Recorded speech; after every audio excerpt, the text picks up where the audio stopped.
Welcome to the Progressive Maryland Videocast. I'm your host, Hal Ginsberg, and along with my co-host, Karen Guzman, we're hopefully going to bring you some progressive information, entertainment over the next half hour. You can listen at progressivemaryland.org. You can listen at our SoundCloud channel, which is at SoundCloud. Type in Progressive Maryland in the search engine. You can also check us out on YouTube at Progressive Maryland. Good morning. You know what? I always do this, Karen, every time. It's the morning show forever. Good afternoon, Karen. How are you? Good afternoon, Hal. I'm great. How are you? Well, I'm doing really well. Tell us about yourself. Why are you involved with Progressive Maryland? Why are you doing this videocast with me right now? Sure. So my name is Karen Guzman. I am a PG native. I live in Lanham. I grew up here, went to high school here. And for me, I'm coming at this progressive fight for human rights through the lens of immigration rights. So my background, I've worked with many organizations, including United We Dream, which is the nation's youngest immigration rights-led organization, headquarters in DC, but they're nationwide. And so my input in this is just really knowing that a lot of activists need information firsthand. And so hopefully through this podcast, through the information we're going to provide on our social media, that they're going to be well informed and that we can motivate them to continue this long fight that we have with this current administration. All right. So what are some, and we're going to, by the way, just so folks know who are watching, who are listening, what we're going to be doing, we're going to talk about ourselves. We're going to talk about the issues that we're working on as part of and as activists at Progressive Maryland. Again, I'm Hal Ginsberg. Karen Guzman with us. You just heard from Karen. She is very involved in immigration rights in Prince George's County and throughout the state. I'm going to talk a little bit about the exciting news, exciting for many progressives, certainly in Maryland, I think across the country, that Ben Jealous, who worked with Bernie Sanders, was part of the Bernie Sanders campaign, has announced he's running for governor. But let's stick with Karen and immigration rights for just a little bit longer. Karen, let me ask you this. Are you an immigrant? Yes. Well, I was born in Bolivia, right? So when I came to the United States, I did come with a visa, but I have a lot of family members that are undocumented and currently really, really scared with the policies that are being placed right now and with the fear with this whole travel ban that I hope we get to talk about later on as well, among other things happening in our state. So is there a visible or is there a palpable change between now and the administration that preceded the current one, the administration of Barack Obama, among immigrant communities? And maybe you can talk both about those folks who are undocumented as well as immigrants like yourself who have documentation, maybe here on visas, maybe citizens, but is there a fear even among people like yourself? Yes, I think there is, because I think what we need to realize is that our families have come from many generations and we have mixed statuses, right? And so what that means is even though I might be safe in my home and in my state, many of my cousins, aunts, uncles who are working, who are contributing to this economy, to our state, do not have that same luxury of feeling safe in their own state. And so what that means is that they might not be able to go to work because they're afraid of being pulled over, just simply going to work every single day and driving to work, right? And things like that. And so how can we make sure that we're taking that fear away from our families? I heard recently that a lot of immigrant families were also not wanting to take their kids to school. And, we're living in this age where if our kids are not getting educated, if our kids are not having access to an education and to learning, how they can contribute to this world, how are we going to make sure that these things don't continue to happen? And so I think there's so many levels to this. And I do think that it was really bad also when Barack Obama was here, as he was the president that deported most people out of any other administration. So we also have to be cognizant of that, but also now it's on a whole other level, I would say. And so how are we going to continue to fight for communities and protect our communities and make sure that they're treated with dignity and respect as they should? All right, we have in Maryland, we've had in communities around Maryland, the Trust Act, or the proposed Trust Act, where immigrant communities can feel trust in the government, in their local government, in their school system. How is that movement progressing in our state, Karen Guzman? Well, that's actually been really successful. And I think it's great because we're seeing unions, we're seeing faith communities in Maryland, we're seeing immigration rights communities in Maryland and allies coming together for this. And I know that in the past couple of weeks, we've seen definitely rallies being held in Annapolis and people raising awareness on the Trust Act. And so it's great to see that unity coming from all different angles, from different people in our community. And I think we do need to be aware that how these types of laws and acts and legislature are being impacted, especially when we talk about workers, right? Because a lot of workers who are undocumented, their employers definitely use this to their advantage, and they threaten them to deport them or that they're going to call ICE and things like that. And so not just with the Trust Act, but the regulation of farm labor contractors and the Foreign Labor Contractors Act are really, really important in terms of making sure that people are feeling safe and secure in their own work environments. And schools too. I want to talk about that for just a moment. My wife is a public school teacher. By the way, just to set the table again, you'll see the Progressive Maryland, or watching the Progressive Maryland Videocast, listening to us, our podcast. You can check us out at progressivemaryland.org. And there's great stuff there, not just the video and audio, not just the media, but also lots of blog entries and plenty of places where you can get involved, like Karen, like myself, in terms of various progressive activities, opportunities to move our state in a more progressive direction, pro-worker, pro people of color, pro-women, pro folks who have a sexuality that's different than the hetero norm. I mean, that's what we're focused on. We're focused on the environment. All people who are right now struggling, right now people who feel vulnerable, who feel under attack in our country. I mentioned, you were talking just now, Karen, about workers who may be undocumented. Maybe they're documented, maybe they have visas, but the visas might expire. You talked about the travel ban and people who have valid visas who either left the country for a good reason to return, or who were out of the country but were trying to get back in, who have been denied entry. I want to get there, but I do want to talk just a moment. Maybe you can address this as well. The situation for children, for kids who are in our public schools. My wife has told me, she is a public school teacher, that kids are afraid, and sometimes their parents will not send them to school because they've heard, maybe truthfully, maybe it's fake news, that there's going to be a raid, that there's going to be ICE agents, or going to be police at the school. This is reality right now in our state, Karen. Yes, that is correct. And it's really unfortunate because these are kids who, what are they going to do when their parents need to work, right, throughout the day? And many parents who are getting the minimum wage, and I know we're going to talk about the fight for 15 later on, but if they're not even able to, provide just the essentials for their family, how are they going to provide childcare when their children are not in school? And so thinking about the complexities of these issues, I think, is really important. But I'm curious, what does your wife think about everything that's happening as a public school teacher? Well, she's very concerned. She had concerns, and you mentioned this, and we don't want, we're progressives. We're not necessarily Democrats. We generally vote for Democrats. Obviously, you vote for whomever you like in whatever election.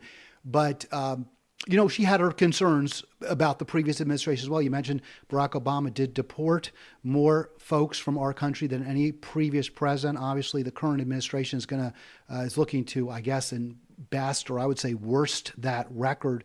But she had concerns previously about the situation with all the testing, and it got worse under the previous president, not better. We fear it's going to get even worse. We're looking at budget cuts. We're looking at a promotion of charter schools, which are very problematic in many ways and do not lead to better outcomes for public school students. They tend to lead to worse outcomes for both the students and certainly for the administrators and the teachers. And not only that, but taxpayers pay more to get less. So we're looking at that. We're afraid of that in Maryland. My wife concern is for the kids, and she sees kids coming to school. They're afraid. They are fear in their homes. She's at a school where they have a high percentage of reduced lunch, free lunch programs, a high percentage of kids who themselves, as you mentioned, may have been born here, but their relatives, or they may be here legally. Their parents, their grandparents, who may be primary caretakers when their parents are working, they might go home one day. They know it. And these are second graders. These are third graders. They know they might go home and somebody they love, they care for, who cares for them, who takes care of them, may not be there, Karen. It's terrifying. And you can't learn. And just to follow up, it obviously impacts on their ability to get the most out of school. Definitely. All right, so the travel ban, you wanted to talk about that a little bit. We've seen the administration pull back somewhat. I think they took Iraq off the list of countries where there's a ban, but you've said already this is impacting on communities around our state and may continue to and will continue to. Right, and so we have seen them, like you said, pulling back. But it's still very scary. And it's great, though, to see that our state is standing up. And we've seen that in the past week, right? Maryland Attorney General Brian Frosh definitely gained approval, right, from the General Assembly to fight back on this travel ban that was in place. And so we're joining now other states like Washington State, New York, Massachusetts, Minnesota, among others, who are fighting back and saying that this is unconstitutional, that we should not be banning people from entering our country, especially folks, like you said, who have visas, who have access, who have been here before, but now because of the color of their skin or whatever it is, are being treated indifferently. And so definitely curious to see how that goes. And I know we're going to be hearing that in the news in the next couple of days, more so than ever. So hopefully justice comes through and we do prove that it is unconstitutional. You're listening to the Progressive Maryland Videocast podcast with your co-host Karen Guzman and me, Hal Ginsberg. You can listen to us. You can check us out at progressivemaryland.org. Watch us at progressivemaryland.org, at our YouTube channel, and you can listen at our SoundCloud channel as well. Just go into any of those sites, type in Progressive Maryland in the search engine, and you'll find us. Karen, we've talked a lot about the problems. We talked about the situation really dire for some immigrants and some immigrant communities, as well as the situation in the schools. What can people do to help out? Definitely what you just suggested, which is staying tuned to what's happening, what the latest information is. And I think Progressive Maryland is doing an amazing job at covering that. So check us out on social media, on our website, but also definitely volunteer, right? Get involved with other organizations. Like I said, this is the time now for all of us to be united. And we are seeing that more than ever. And so just joining organizations that are fighting against these issues from different backgrounds. If you're a person who is of faith, joining your church, your local church to be involved. If you are more on the activist side, joining many organizations that are fighting against this, including Progressive Maryland. So definitely just try to do whatever you can with whatever time you have spared to continue to resist. All right, we're going to talk in just a moment about the Fight for 15. That is a fight for, and we call it a living wage, Karen. I don't know, $15 an hour in Montgomery County and PG County, outside DC and Baltimore. That's not a living wage, but it's better. It's better, and it's certainly better than what we have now. We're going to continue to push for it. I want to get there, but I do want to talk for just a moment about how we got to where we are right now. In the most democratic state in the country, we have a Republican governor. In a country that went for the Democrat in the last election by about 3 million votes, we have a Republican president, and we have, by the way, a Republican president who's the least popular politician. I think in most people's memories, when they do the survey, they say, "How do you feel? Do you have a positive or negative view of this particular individual?" The president had the more negatives than just about anybody else as a percentage of those who responded. I'm going to phrase it this way. You can push back. Maybe you don't like my premise. What are the Democrats doing wrong here, Karen? Oh, man. Short answer. You got 30 seconds. Pack it all in 30 seconds. I don't even know where to start with that, to be honest. But I do think it's crazy if you think about, like you said, the history of Maryland and all the Democrats, right, that we've been pushing for so many years. The state has been blue for as long as I can remember, and now all of a sudden we're seeing all these changes. But I do think you're right. Like the fight for 15 even being considered a reasonable wage in this day and age where $15 an hour doesn't give you much at all. But the fact that we have seen how actually in Montgomery County, I don't know if you can speak a little bit more about that, but it has been passed, or people were trying to introduce it, right? Is to be It passed. passed. Okay, it passed the council. Let me just interrupt so people know where we are with this. The fight for $15 living wage. We call it that.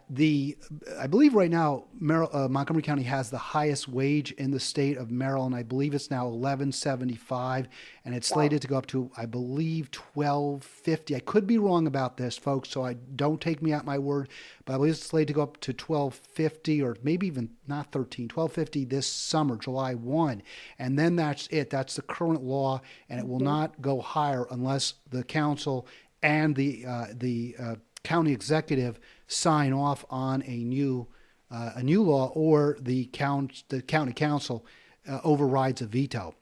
What happened was by 5-4 vote, the council did pass the $15 wage. It would have raised the wage to $15 an hour by 2020. Karen, not including, by the way, tipped workers, which is a huge problem. I mean, this is a really big deal for those folks who work in restaurants. By the way, the majority of whom work in the lower end restaurant. I say lower end, I mean, the prices are lower, and so therefore the tips are lower. They're mostly women. You have a higher percentage of immigrants, and you have a higher percentage of people of color who work in those restaurants than in the expensive hoity-toity places, which obviously where you go when you go out for dinner.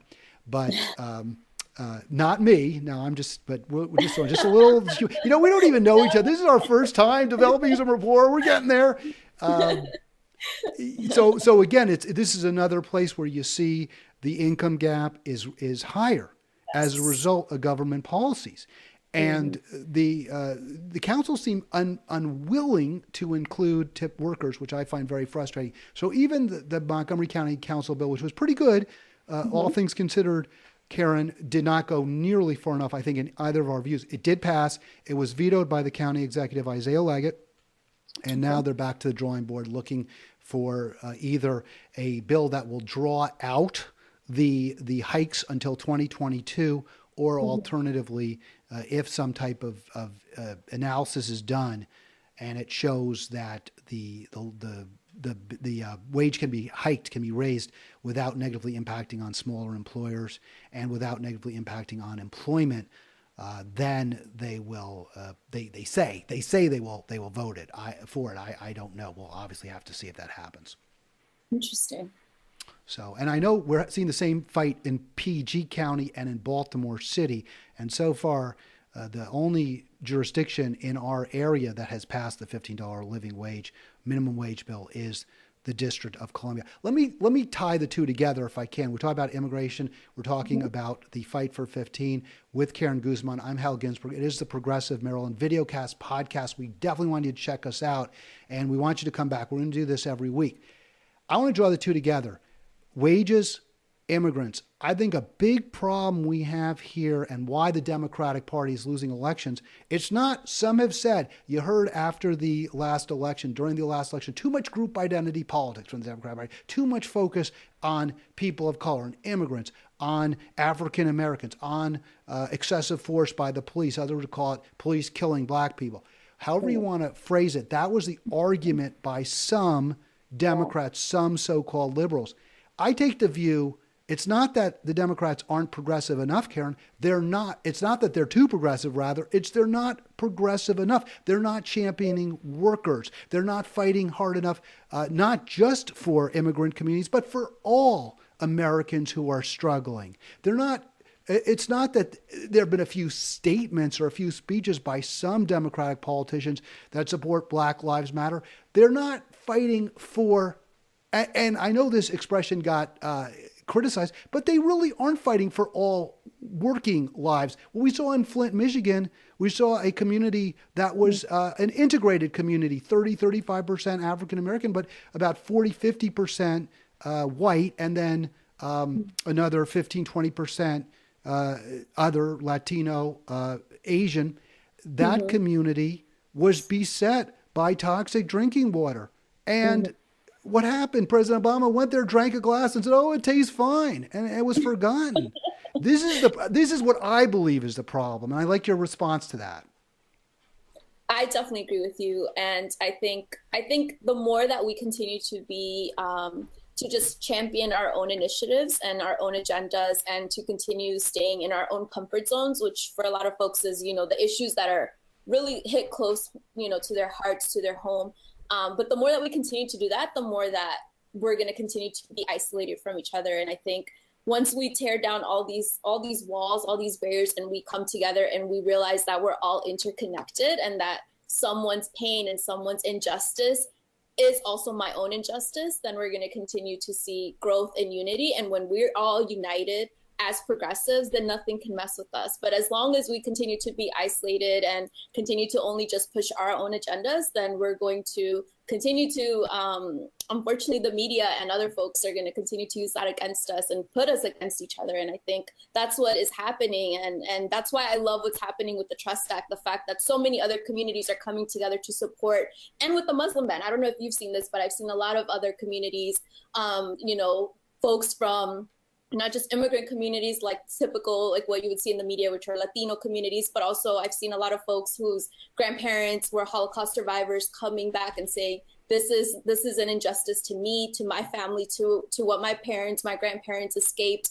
And so I love that I'm seeing this intergenerational connection and this unity amongst different struggles. And I think that's what we need to keep in mind at all times. I am so proud of my co-religionists. I am a secular Jew. I was born Jewish. I don't go to synagogue or worship. I'm so proud of my co-religionists who have really stepped up. Many, not all, obviously. I mean, there are many that I would criticize, but the many who have stepped up and stood up for Muslims is a beautiful thing. And I want to also commend Muslim Americans as well, who have stood up and spoken out against the anti-Semitism, which we have seen from the alt-right, because that is obviously a problem as well in our country. So it is exactly what you said. It's a beautiful thing, Karen Guzman, and it brings a tear to my eye when we see people who are pitted against each other, as you said, by the media, and who say, we're not going to have any of that. We're people, we're together.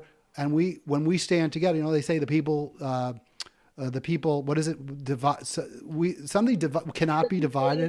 Will never be divided. Thank you. You knew where I was going. I couldn't come up with that. The people united can never be divided. Absolutely.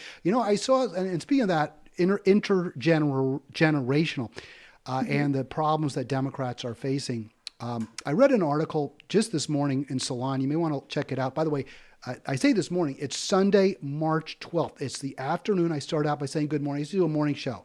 So I always do that. I have failed. And I've said to myself so many times, don't say good morning. Don't say good morning. Don't. And it's like, good morning. And it's a face bomb right there. I'm not gonna face bomb myself. But we're having fun here. We really are. We're going to, at some point, hopefully be able to take some calls. Not today.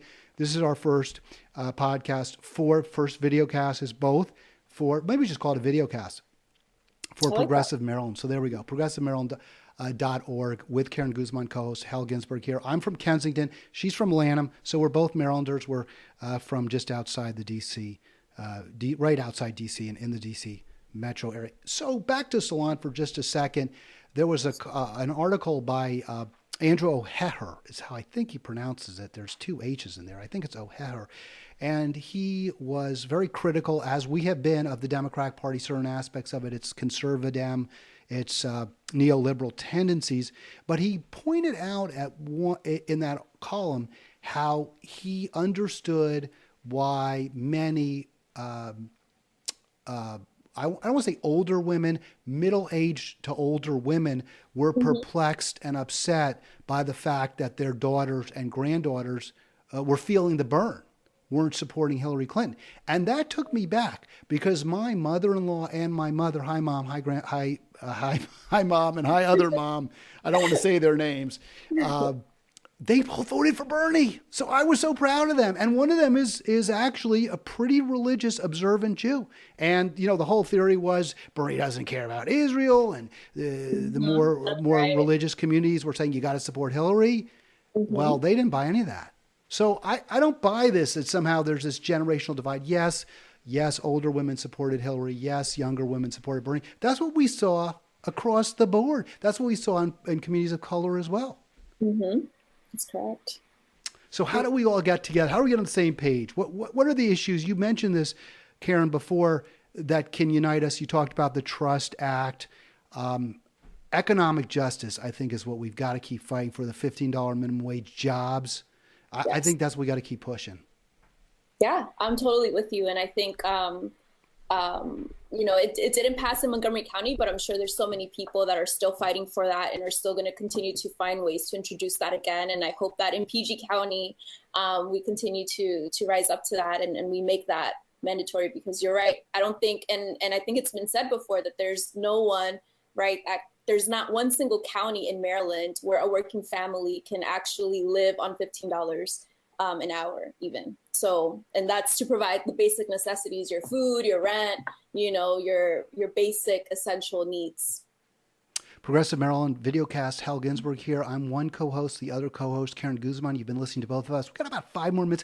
We don't want to make this too long. We're going to give you about a half hour each week. So we'll kind of wet the taste. We'll give you just enough so that you really want more, and then you'll come back in 1 week. Jobs, obviously huge for so many folks. And also, I think the opportunity to move up. So, one of the big changes we've seen, we don't have the manufacturing jobs, not as many there. They've been offshored. We're losing some to automation. I think that sometimes that can be overstated, although it's a real factor. I just think what's so hard for people, Karen, is not just that they're working retail or they're working in a fast food restaurant, which, can have its, and I worked in restaurants myself, it can have its enjoyable aspects, but the sense that you're being exploited, you're being paid the bare minimum. And not only that, you don't really have you're not going to become manager. You're not going to, maybe if you work really hard, you could become manager of the McDonald's you're at. Maybe you could become manager of a section of Walmart, a department. But the top jobs, those are just out of reach. It's a sticky floor situation again. I think this is just such a tragic aspect of American life today. Mm-hmm. Yeah, I definitely agree with you. And I don't know, what do you see anything in Montgomery County that's alarming in terms of the fight for 15, or just like how workers are being treated? Because I wonder if that changes from county to county, or if it's something that's consistent all across our state. I think the elites, the highly educated, the folks who don't have just a college degree but have a graduate degree, I think we've got a 2-tier system. And, people who have that great education and connections, they kind of set aside the good jobs, the jobs where you can move up the ranks for themselves. Right. And I read this article about journalism, and it was why so many reporters thought, almost, I think it was like 95%, predicted that Clinton was going to beat Trump. And she, the polls said that she was going to win, so it wasn't unreasonable. But this article pointed out that today, just about every single reporter, whether it's a newspaper, whether it's a radio station, if there still are radio stations, whether it's a television station, every reporter has a college degree at a minimum. Many went to journalism school. In the early 70s, I mean, that's not that's in my lifetime. 58% of journalists had a college degree. That means over 4 out of every 10 journalists, every reporter, 4 out of every 10 reporters did not have a college. You don't have to have a college degree to write a good article. No. And yet now those are good jobs, right? Those are jobs with a future. Those are jobs where you have respect. And I think all work deserves respect. And I think if you serve me food, if I go into a restaurant, you serve me food, you deserve respect. If I go to a store and you help me get an item, you deserve respect. So I don't personally believe that because your job requires you to go around and knock on doors and write something down, that entitles you to any more respect than anybody else. But I hate to say this, I don't think most people feel that way. And let's face it, most people do accord respect to somebody whose name is in the newspaper, who's seen on TV, or who, writes a will, as opposed to somebody who maybe, I don't know, built their house. This is a huge problem, is that the jobs with the future, the jobs that are paid well, the jobs where you can set aside enough for a comfortable retirement for your kids and for your kids, you got to have that degree. And how do you get it? Because you came from that fortunate, privileged background to begin with. Right. Or you get it through loans and then you're stuck with loans for the rest of your life, which is a whole other issue as well. Or you're just really, really smart and you're just really, really hardworking. But so a few folks get to move up, but most are living lives that really aren't good enough. They aren't what you deserve, what one deserves as an American. Right? You know what? I hate to do this because we're coming up on the very end of this program. Again, the Progressive Maryland Videocast, progressivemaryland.org. Co-host Karen Guzman. I'm Hal Ginsberg. Before we sign off, Karen, I just want to ask you, do you have more in terms of what you want people who are listening right now to do? Or watching. I shouldn't just say listen, who are viewing this. What do you want us to do? Honestly, I want you guys to join the fight. And I think I've seen a lot of people who are angry, right? This is a time where a lot of people are feeling fearful, angry, all these emotions, but we need to make that into action. And so enough is enough. Like being online and reading about this and hearing about this is awesome. And I congratulate every one of you all for being here and hearing us right now, but also like, what are the next steps, right? And I hope that means that you're going and you're actively searching for organizations that are fighting for this every single day and that you're willing to join because we need you more than ever. And everyone has amazing skills that they can bring to the table, whether you are interested in being in a podcast, whether you're interested in doing video editing or you're an activist who likes to do on the ground work. We really need you now more than ever for you to join our fight. And like we said, not just one issue, not just one agenda, but coming together to fight for all of these issues that we're seeing. That are affecting our communities. And just go to progressivemaryland.org. I mean, right there, you're going to find a gazillion different places you can get involved if you're not already. progressivemaryland.org. If you want to email me, I'm going to give my email address out, halginsberg1963@gmail.com. If you have any suggestions, you want to be part of the program, Hal, G-I-N as in Nancy, S as in Sam, B-E-R-G 1963. That's Gmail at the Gmail address. Great to talk to you. This is our first time connecting by video, Karen Guzman and me. Thank you so much for being part of the Progressive Maryland Videocast. Karen, final word from you. No, it was a pleasure. Thank you so much. And I hope to see you all joining us and checking out our website and checking out our content, and stay tuned for what's coming up in the next couple of days. All right. We'll be back next Sunday. That'll be March 19, just around sometime in the late afternoon, probably. We'll have our next video up. Thank you for being part of the show. Thank you.